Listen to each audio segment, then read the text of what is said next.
Welcome to HornAfrica Insight, your trusted source for East Africa's top stories. Ethiopia accuses Eritrea of preparing for war amid rising Red Sea tensions. The U.S. adds Tanzania to its visa bond program.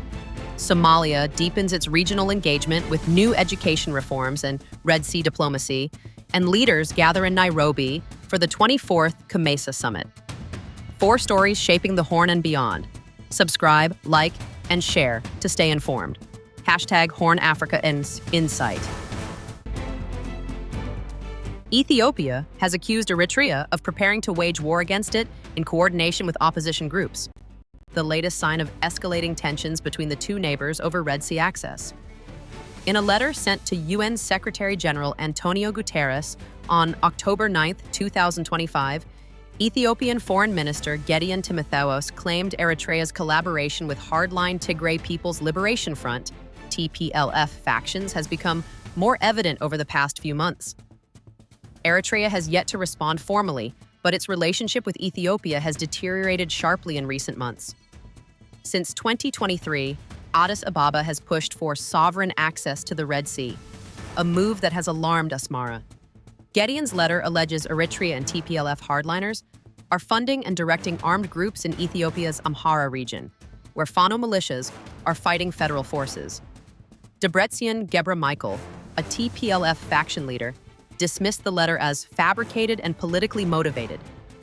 Eritrea's information minister Yamane Gebre-Meskel responded sharply on X, calling Ethiopia's letter a deceitful charade and an insult to the intelligence of the international community. He added that Eritrea has no appetite for war but knows how to defend its sovereignty. This exchange underscores deepening mistrust and raises fears of renewed conflict, one that could reshape Red Sea geopolitics. Can these accusations escalate regional tensions further?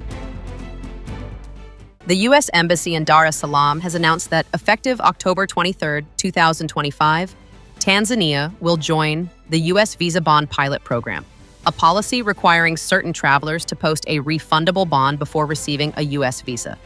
The rule applies to B1/B2 business and tourist visa applicants who are otherwise eligible but considered at risk of overstaying. The bond will be returned once the traveler departs the U.S. before their visa expires. The U.S. State Department listed Mali, Mauritania, São Tomé and Príncipe, the Gambia, Malawi, Zambia, and now Tanzania as participants in the program. Washington says the initiative ensures immigration compliance and reduces visa overstays. However, many African commentators criticize it as discriminatory and burdensome for genuine travelers, potentially affecting tourism, investment, and education ties. The Tanzanian business community has called for clarity on the bond amount and its refund procedures. Can this policy strain Tanzanian-American relations or alter regional travel trends? Somalia's President Hassan Sheikh Mohamud discussed his recent visit to Ethiopia for the Grand Ethiopian Renaissance Dam inauguration, describing it as a milestone for regional energy cooperation.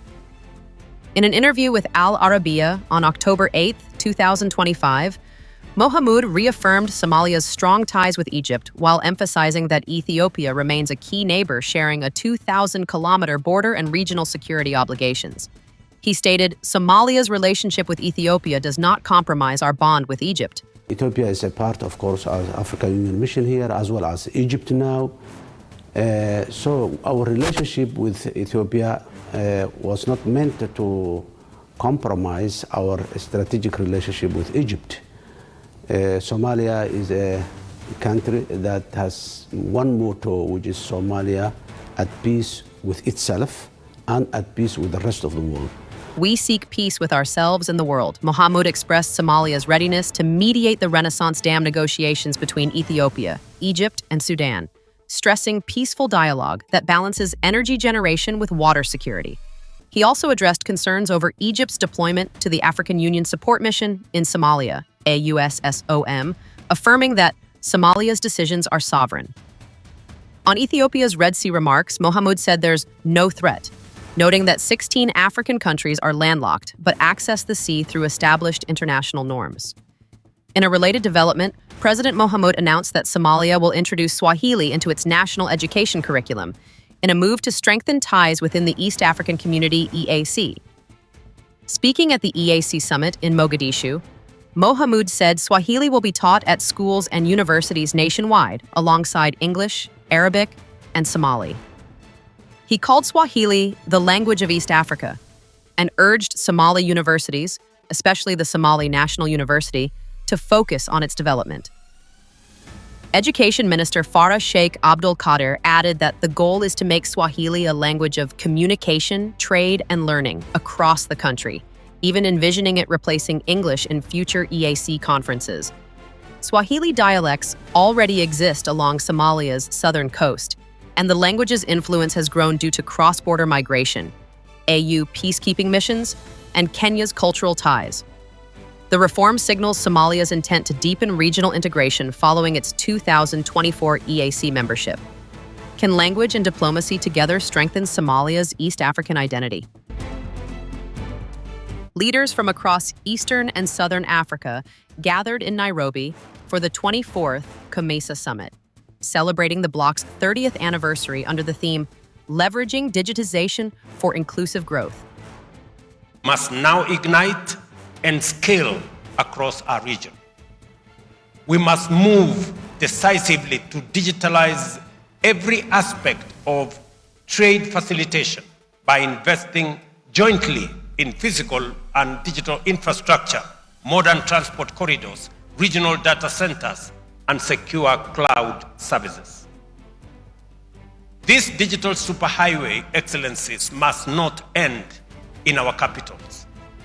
It must reach every village, connect every farmer, empower every entrepreneur, and link our landlocked nations. Kenya's President William Ruto assumed the rotating chairmanship from Burundi's Evariste Ndayishimiye, urging member states to invest in digital infrastructure and human capacity. Ethiopia's Abiy Ahmed, Zimbabwe's Emerson Mnangagwa, and Egypt's Mustafa Madbouli were among key attendees.